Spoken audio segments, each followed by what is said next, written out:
我哋今日嚟睇一睇2023年 DSE 1B 嘅第6B 題。咁我哋話咧，佢今次已經話咗俾你知啦。原來話紅綠色盲係我哋 X 染色體上面嘅一個隱性嘅等位基因所導致，而全色盲咧其實係我哋講緊話常染色體嘅一個隱性嘅等位基因所導致啦。然後喺我哋呢個圖表裏面顯示咗紅綠色盲同全色盲喺男性女性發生嘅百分率都有唔一樣。咁我哋喺幅圖表度啦，我哋會見得到其實男性患有紅綠色盲嘅機率咧，其實係大過女性嘅噃。但係啦，喺全色盲方面，其實男女無論佢男性又好，女性又好啦，佢哋獲得呢一個嘅全色盲嘅一個隱性等位基因，而導致佢有全色盲嘅一個機會咧，其實都係均等嘅。OK， 咁我哋呢度咧 total 4分，咁啊叫你去參考呢種兩種色盲嘅遺傳咧，然後再作一個嘅解釋。咁我哋評分方面咧，會主要係集中喺邊個部分咧？首先，大家有冇寫得到其實個機率嘅問題咧？其實咧喺頭先嘅簡述裏面，其實都有講到噶啦。我哋應該第一分你要寫到話，紅綠色盲個機率應該係男性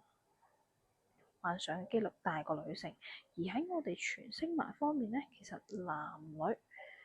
其實機會係差唔多㗎，男女係機會均等嘅。OK，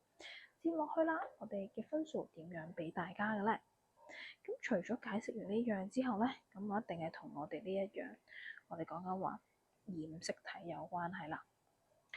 我哋嘅紅綠色盲由 X 染色體上面所帶有嘅一個隱性等位基因嘛。咁有冇印象？男性我哋會話佢嘅染色體係 X 同埋 Y， 女性我哋染色體係 XX， 仲有冇印象呢一個嘅概念啊？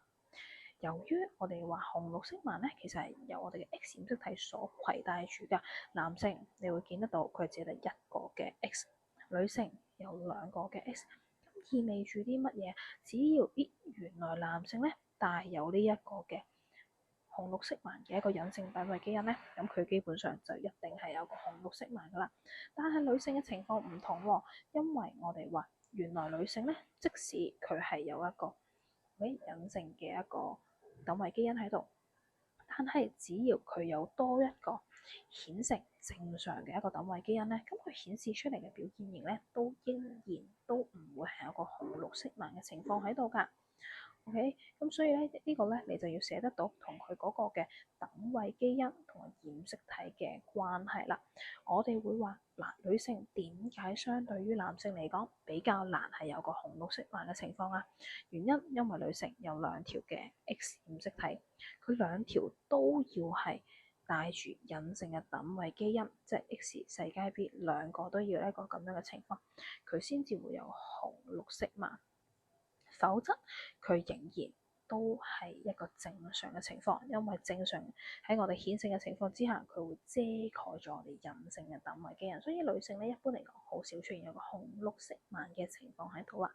咁而我哋全色盲方面啦，因為佢其實係圍住我哋嘅常染色體，咁即係唔關我哋嘅 X 或者 Y 染色體上面啦。咁男女獲得嘅機會咧，其實都係均等嘅，佢哋都會有相同嘅機會遺傳到嗰一個嘅隱性等位基因。OK， 咁所以咧呢個就同我哋嘅關於我哋嘅性別 X 染色體咧就冇關係啦。